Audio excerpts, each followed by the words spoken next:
ओम नमस्ते जी। आज हम केन उपनिषद के तृतीय श्लोक का स्वाध्याय करेंगे। अभी तक हमने 2 श्लोकों में देखा कि कौन है जिसके कारण ये इंद्रियां कार्य करती हैं, इंद्रियों को कार्य करने की प्रेरणा कौन देता है। दूसरे श्लोक में हमने देखा कि वह ही है जो श्रोत्र का श्रोत्र है, मन का मन है, वाणी का वाणी है। इस प्रकार हमने 2 श्लोकों में देखा। अभी तृतीय श्लोक इस प्रकार है, न तत्र चक्षुर्गच्छति न वा गच्छति नो मनो न विदमो न बीजानिमो यथेदनुशिष्या तन्यदेव तद्विदिता तथो अविदिता दधि इति सुश्रुम पूर्वेषां येनस्तद्व्याच चक्षिरे। न तत्र चक्षुर्गच्छति न वाग गच्छति, अर्थात जिसके बारे में हम बात कर रहे हैं उसे चक्षु प्राप्त नहीं कर सकती, चक्षु के द्वारा उसे प्राप्त नहीं किया जा सकता, वाणी के द्वारा उसे बोला नहीं जा सकता, उसे व्यक्त नहीं किया जा सकता। उसे अर्थात हम जिस ईश्वर की बात कर रहे हैं, जैसे हमने ईशावास्योपनिषद में भी देखा था कि नैनम देवा, जो देव अर्थात इंद्रियां, देवों से उस ईश्वर को हम प्राप्त नहीं कर सकते। नैन देवा आपनुवन पूर्वम अर्षत। इसी प्रकार यहां पर बोला है, न तत्र चक्षुर गच्छति न वाग गच्छति न मनो न विदमो न बीजानीमो। वहां चक्षु नहीं पहुंच सकती, कर्ण इंद्रिय नहीं पहुंच सकती, कोई इंद्रिय वहां नहीं पहुंच सकती, अर्थात किसी इंद्रिय के द्वारा हम उसे प्राप्त नहीं कर सकते। जैसे कि हम एक आरती बोलते हैं, ओम जय जगदीश हरे, उसमें भी एक शब्द आता है, वह है एक अगोचर सबका प्राणपति। अगोचर, गोचर अर्थात दिखने वाला और अगोचर ना दिखने वाला, अर्थात वहां पर भी बोला गया है वह इंद्रियों के द्वारा प्राप्त नहीं किया जा सकता। वही चीज यहां पर बोली गई है। हमारे सब शास्त्रों में यह ही बोला गया है कि ईश्वर जो है इंद्रियों के द्वारा प्राप्त नहीं किया जा सकता, अतीन्द्रिय है, इंद्रियों से बहुत परे है, परंतु फिर भी हम उसे इंद्रियों के द्वारा ही प्राप्त करने का प्रयास करते रहते हैं। जैसे उसे प्राप्त करना चाहिए वैसे प्राप्त करने का प्रयास नहीं करते। अर्थात हम संध्या, ध्यान, प्राणायाम, जो योग, इसके द्वारा उसे प्राप्त करने का प्रयास नहीं करते। उसे हम सीखते नहीं, उस विषय के बारे में अपना ज्ञान नहीं बढ़ाते, उसमें आगे नहीं बढ़ते, और हम जो ईश्वर को प्राप्त कर लेना चाहिए, जिस ईश्वर को हमें, उसे कभी प्राप्त नहीं कर पाते। इसीलिए हम सदैव दुखी रहते हैं। तो हमें सुख चाहिए, हमें आनंद चाहिए, तो हमें उस परमपिता परमात्मा ईश्वर की प्राप्ति करने के लिए अग्रसर होना ही पड़ेगा, दूसरा कोई मार्ग नहीं है। ये भी आगे श्लोक आएगा इसी केन उपनिषद में ही।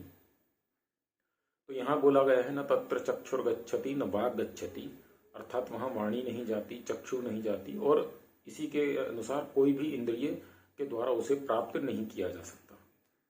उसके आगे बोलते हैं, न मनो, वहां पर मन भी नहीं जा सकता, अर्थात मन के द्वारा हम ईश्वर का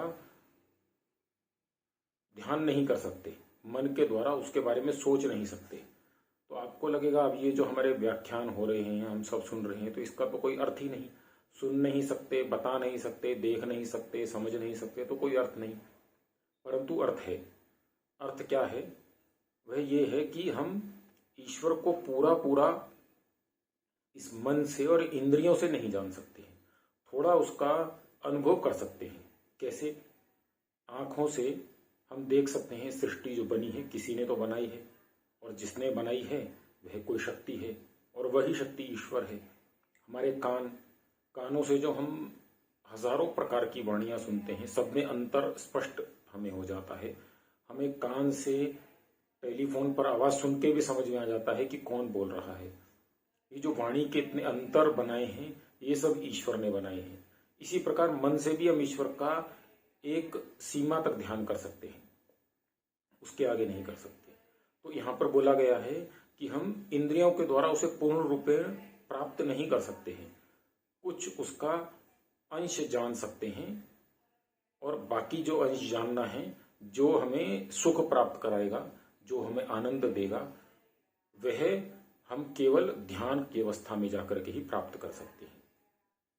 अब इस मंत्र में आगे श्लोक में बोला गया है कि न मनो न विदमो न बीजानीमो, अर्थात न मनो न विदमो, विदमो अर्थात जान नहीं सकते, उस ईश्वर को हम जान ही नहीं सकते हैं। जान नहीं सकते हैं अर्थात पूरा पूरा हम जान ही नहीं सकते, क्योंकि ईश्वर अनंत है, उसके अनंत गुण हैं, अनंत शक्ति है, अनंत सामर्थ्य है, उसे पूरा पूरा जानना संभव ही नहीं है, किसी के लिए भी संभव नहीं है। परंतु उसका जितने अंश में जानना संभव है, जितने अंश में जान करके हमें सुख प्राप्त हो सकता है, उतना हम जान सकते हैं, उतनी व्यवस्था ईश्वर के द्वारा की गई है। परंतु वह जो जानना है वह इंद्रियों के द्वारा नहीं हो सकता, यह बोला गया है। उसके आगे बोलते हैं न बीजानीमो, और ना ही उसे हम विशेष रूप से जान सकते हैं, अर्थात उसकी विशेष जो उसका ज्ञान है वो प्राप्त नहीं कर सकते हम इंद्रियों के द्वारा। न विदमो न विजानीमो यथे धनुशिष्या धन्य देव।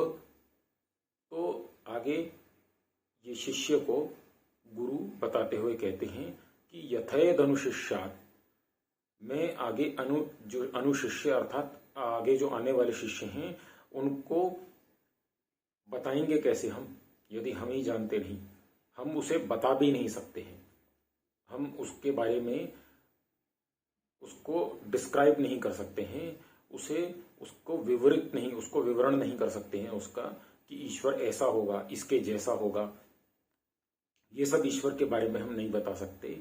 तद विदिदादथो अविदिदादति, अर्थात वह जो है ईश्वर, उसके बारे में हम क्यों नहीं बता सकते, क्योंकि वो जो जानी हुई वस्तुएं हैं उनसे अलग है और जो ना जानी हुई हैं उनसे भी अलग है। अब इसका अर्थ क्या हुआ, ये थोड़ा सा समझने का प्रयास करेंगे। हम किसी कक्षा में पढ़ते हैं, 8वीं कक्षा में पढ़ते हैं, तो 8वीं कक्षा में हमारे एक पुस्तक है विज्ञान, उसमें ऐसा समझिए 12 अभ्यास हैं, 12 में से 8 हमें मालूम है, 8 हमें ज्ञात है, 8 के बारे में ज्ञान हमें है, तो 4 के बारे में हमें ज्ञान नहीं है। तो ऐसे ही सृष्टि में अगर हम समझे 12 अभ्यास हैं, उसमें से 8 के बारे में हम जानते हैं, 4 के बारे में नहीं जानते, तो ईश्वर उन 8 में भी नहीं है और उन 4 में भी नहीं है, उन सब के अतिरिक्त है। अर्थात जो हम जानते हैं और जान सकते हैं और जो हम नहीं जानते हैं और नहीं जान सकते हैं, उससे भी अतिरिक्त ईश्वर है, उससे भी अलग ईश्वर है, उससे भी अनुपम ईश्वर है। तो ईश्वर के बारे में जानना जो है वो इस प्रकार नहीं हो सकता, ऐसा इस श्लोक में बताया गया है। न तत्र चक्षुर गच्छति न वाग गच्छति न मनः न विदमो न विजानीमो यथे धनुशिष्या धन्य देव तद विदिदादधो अविदितादधि इति शुश्रुम धीराणाम ये नस्तद व्याच चक्षिरे। अर्थात ईश्वर के बारे में हम किसी भी प्रकार जान नहीं सकते, ऐसा हमारे जो पूर्वज विद्वान ऋषि मुनि, विद्वान हमारे पूर्वज हुए हैं, विद्वान हमारे आचार्य हुए हैं, विद्वान हमारे गुरु हुए हैं, उन्होंने हमें ऐसा व्याच चक्षिरे, ऐसा व्याख्यान हमारे लिए किया है। तो ईश्वर को हम किस प्रकार जान सकते हैं, यह आगे के श्लोकों में आएगा। ये श्लोक इतना ही अर्थ इसका होता है। धन्यवाद। नमस्ते जी।